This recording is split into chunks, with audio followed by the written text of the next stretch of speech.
వంశీని అరెస్ట్ చేసిన తీరు, వంశీ మీద పెట్టిన ఫాల్స్ కేసు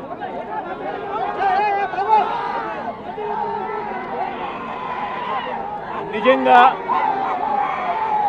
రాష్ట్రంలో దిగజారిపోయిన లా అండ్ ఆర్డర్ను వంశీ అరెస్టు అద్దం పడుతుంది. ఎందుకనంటే వంశీను అరెస్ట్ చేసిన తీరు ఒకసారి గమనించినట్టయితే అతి దారుణమైన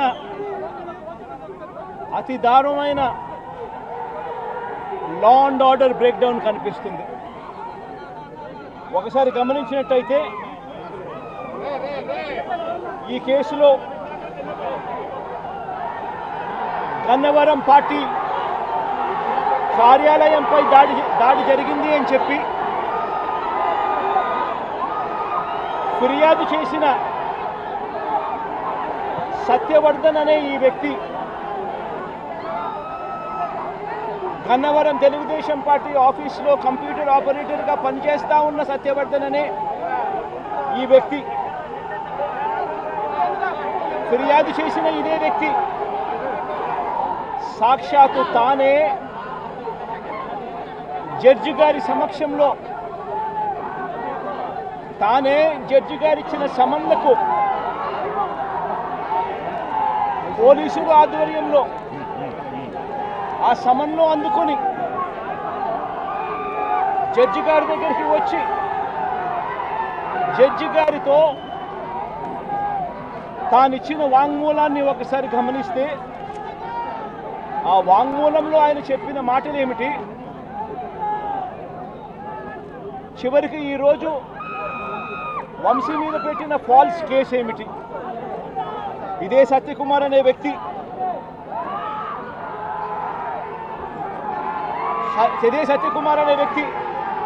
జడ్జి గారు జడ్జి గారి సమక్షంలో సత్యవర్ధన్ అనే వ్యక్తి వంశీ ఎలాంటి తప్పు చేయలేదు అని చెప్పినప్పటికీ కూడా వంశీ మీద తప్పుడు కేసులు ఈరోజు బనాయించడం జరిగింది. ఒకసారి ఈ కేసుకు సంబంధించి ఘటనలు ఒకసారి గమనించాల్సిన అవసరం ఉంది. ఫిబ్రవరి 19వ తారీఖున 2023 మంగళగిరిలో టీడీపీ హెడ్ ఆఫీసులో పట్టాభి అనే వ్యక్తి చేత వంశీ మీద భరించలేని విధంగా బూతులు తిట్టించారు చంద్రబాబు నాయుడు గారు. మంగళగిరి తెలుగుదేశం పార్టీ హెడ్ ఆఫీసులో ఫిబ్రవరి 19, 2023 పట్టాభి అనే వ్యక్తి రెచ్చగొడుతూ వంశీని తిడుతూ ఫిబ్రవరి 19వ తారీఖున తాను మాట్లాడిన మాటలు, ఫిబ్రవరి 19, 23 వాడో పిల్ల సైకో, నేనే గన్నవరం వెళ్తా, ఎవడేం పీకుతాడో చూస్తా, ఆ వంశీ సంగతి తేలుస్తా, నియోజకవర్గంలో నుంచి బయటికి విసిరేస్తా అంటూ గన్నవరం ఎమ్మెల్యే వల్లభనేని వంశీని రెచ్చగొట్టింది సాక్షాత్తు ఫిబ్రవరి 19వ తారీఖున ఇదే పట్టాభి అనే వ్యక్తి. అంతటితో ఆగకుండా ఫిబ్రవరి 20వ తారీఖున అంటే మరుసటి రోజు చంద్రబాబు గారు పట్టాభిని నేరుగా గన్నవరంకే పంపారు. గన్నవరంకే పంపి గన్నవరంలో ఆయన అక్కడికి వెళ్ళి గన్నవరంలో మళ్ళీ ప్రెస్ మీట్ పెట్టి మళ్ళీ వంశీని మళ్ళీ తిట్టి అదే గన్నవరంలో చుట్టుపక్కల ప్రాంతాల నుంచి తాను పోగేసిన మనుషులను తాను వెంట పెట్టుకొని ప్రెస్ మీట్లో మరొకసారి వంశీని తిట్టి ఒక ప్రొసెషన్గా వైఎస్ఆర్సీపీ ఆఫీసును అటాక్ చేయడం కోసం ఫిబ్రవరి 20వ తారీఖున ఇదే పట్టాభి బయలుదేరిన ఈ ఘటనలో ఇదే పట్టాభి ఫిబ్రవరి 20వ తారీఖున వైసీపీ ఆఫీసుకు తన మనుషులతో ప్రొసెషన్గా తాను అక్కడికి వెళ్ళి ఆ రోజు పార్టీ బయట ఉన్న ఒక దళిత సర్పంచ్ సీనయ్య అనే వ్యక్తిని కూడా పట్టాభి వాళ్ళ మనుషులు దాడి కూడా చేయడం జరిగింది.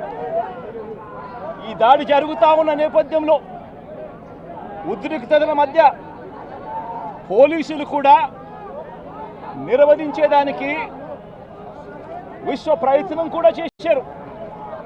ఆ విశ్వ ప్రయత్నంలో సిఐ కనకారావు, ఈయన కూడా దళితుడే, సిఐ కనకారావు తల పగలగొట్టి నిరోధించే కార్యక్రమంలో సిఐ కనకారావు తల కూడా ఇదే అల్లరి మూకలు పట్టాభి నేతృత్వంలో ఇదే అల్లరి మూకలు తల కూడా పగలగొట్టారు. ఇలాంటి ఉద్రిక్తతల మధ్య ప్రతిచర్యగా తెలుగుదేశం పార్టీ వాళ్ళు ఇటువైపున రావడం, ప్రతిచర్యగా వైసీపీ వాళ్ళు కూడా అటువైపున వెళ్లే కార్యక్రమం జరగడం, ఈ ఘటన జరిగింది. రెండు వైపులా ఆ రోజు పోలీసులు కేసు పెట్టారు. వైసీపీ ప్రభుత్వం అధికారంలో ఉంది, అయినా కూడా వన్ సైడెడ్గా కేసులు వాళ్ళ మీద పెట్టలేదు. రెండు వైపులా కేసులు పెట్టారు, రెండు వైపులా ఉన్న వాళ్ళ మీద కేసులు పెట్టారు.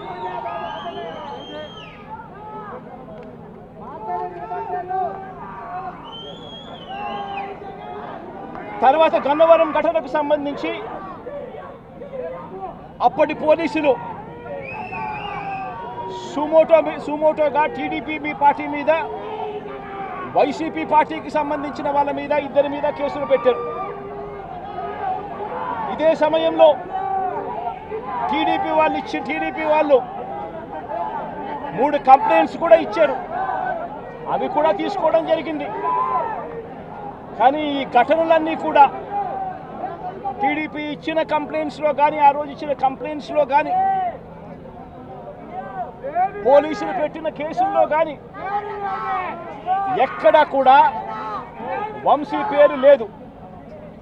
కారణం వంశీ ఘటనలో లేడు కాబట్టి,